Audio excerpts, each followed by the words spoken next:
Kara Shalom everyone, welcome to our watercolor journey. Today you will learn how to do a graded wash for the sky and an easy way to do reflections. The materials used are listed in the description below. On the palette we have Payne's Grey Blue, Dioxazine Violet and Quinacridone Gold. The Canson paper is taped to the board and it is at an angle of 45 degrees to help the paint spread evenly. Heinrich uses a Herend No. 7 3/4 inch flat brush to wet the paper 2/3 down.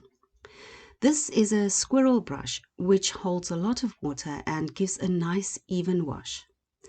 Make sure the paper is very wet. He starts with a strong mix of Payne's Grey Blue at the top. The paper is soaked, so the paint spreads very quickly. To prevent a streaky, rainy look, he lightly spreads the paint with the brush. A graded wash is made much the same as a flat wash. The difference being after each stroke or two of wash, the paint mix is diluted with water. So it incorporates a gradual change in the value or intensity of the color as the wash progresses. Now he switches to the Rosemary Co No Pure Squirrel No. 6 round. The Payne's Grey is a fairly strong mix and he dips it into the wet wash. It has to be a bit stronger so it won't create blooms. He pre-mixed some Payne's Grey and Quin Gold for the green, and he also adds a strong mix of Dioxazine Violet.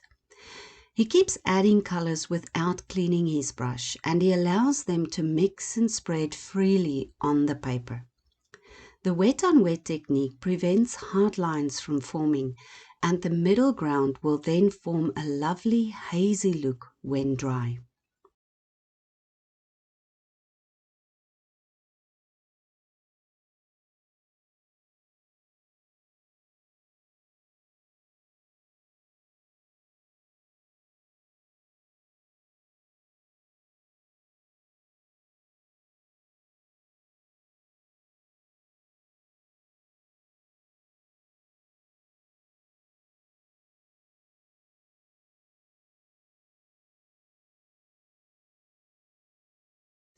He wets the flat brush again and picks up a bit of Payne's Grey. He sweeps the brush lightly along the horizon line, which pulls the wet paint down into the bottom part of the picture plane. In this way, the paint spreads naturally to form a reflection underneath each bush. He uses the tip of the flat brush to add a few streaks of Payne's Grey to resemble ripples in the water. The ripples in the front are more prominent and wider as they are closer to the viewer. He uses the tip of the brush and defines the riverbank a bit more. Then he dabs in some more color underneath trees and bushes.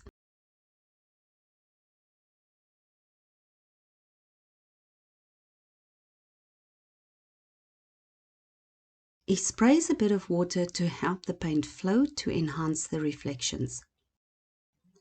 He uses the Rosemary Co No. 5 round to gently spread the paint. Because the river water is moving, you won't get a rigid, exact reflection. The lines are broken. A loose landscape makes this kind of reflection a bit easier to achieve. As long as the reflection colors correspond to the originals, you should be fine. He adds a few more ripples with the tip of the brush. Again, without cleaning the brush, he starts building the riverbank in the foreground. The pigment is strong so that it doesn't spread too much into the water area. The color is more intense here because it is in the foreground. He uses all the colors on the palette to bring variation in the riverbank.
He adds a few more ripples to emphasize the movement of the water.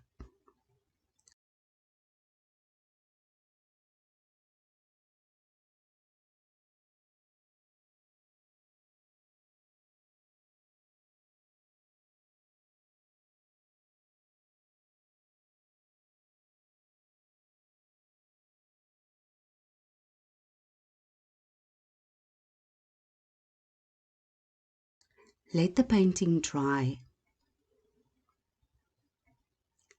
This is a Winsor & Newton Professional No. 1 rigger. He draws in suggestions of trees in the background. These are not defined, as the viewer's brain will fill in the gaps.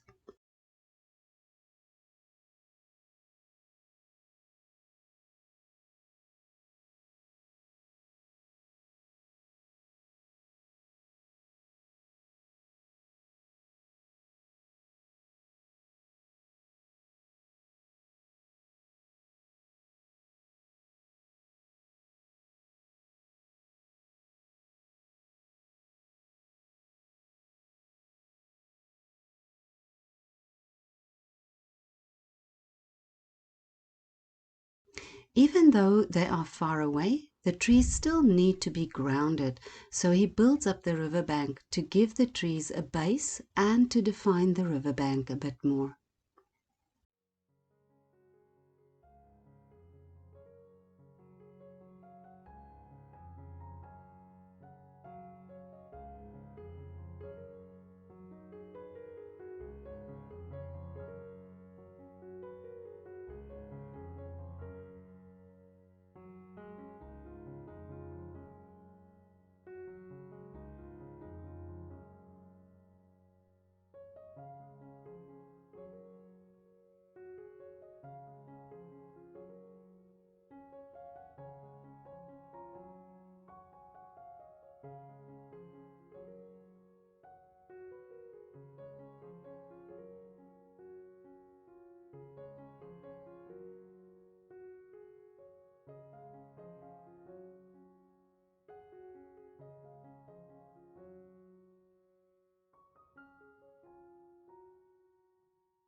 He uses the same brush and Payne's grey to paint the trees in the foreground.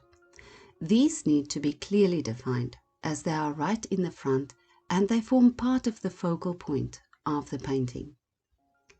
Notice that they lean inward.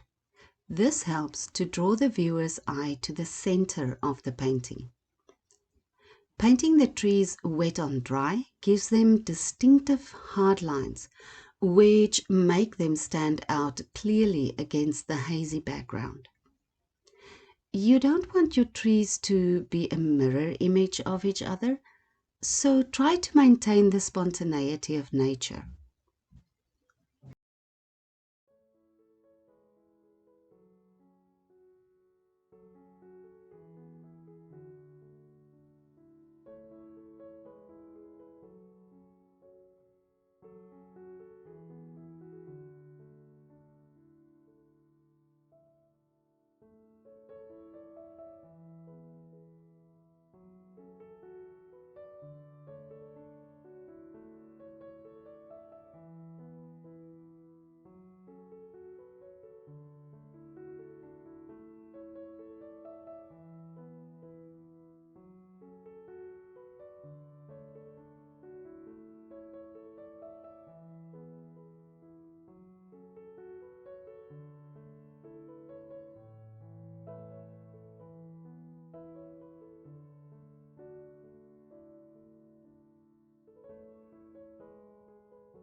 He adds a few grasses, still using the different colors on the palette.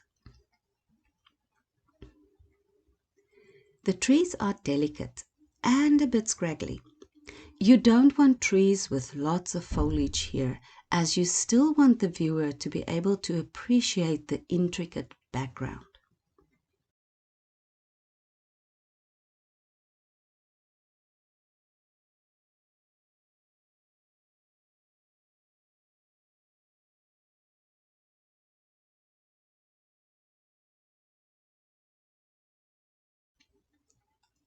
He adds a few seed pods to the grasses with the tip of the brush.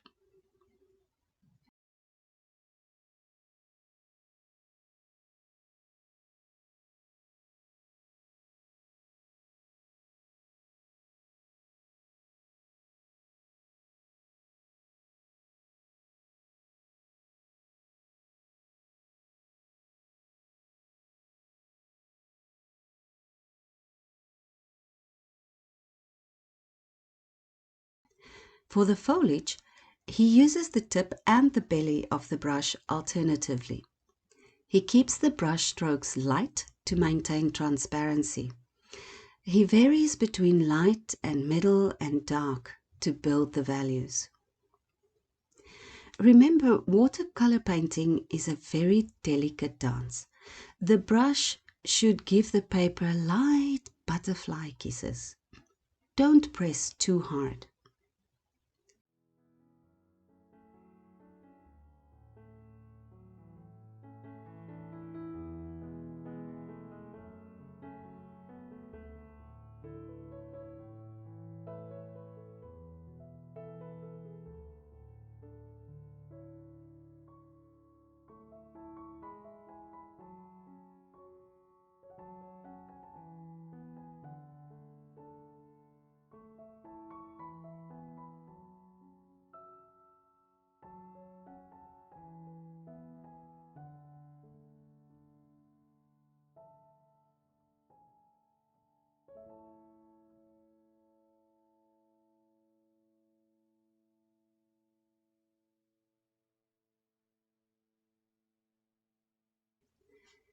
He adds a few details to create definition in the terrain.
Please like and subscribe if you enjoyed this video, and let us know in the comments if you found these tips and techniques helpful. Thank you for watching. We hope to see you soon. Vaya con Dios.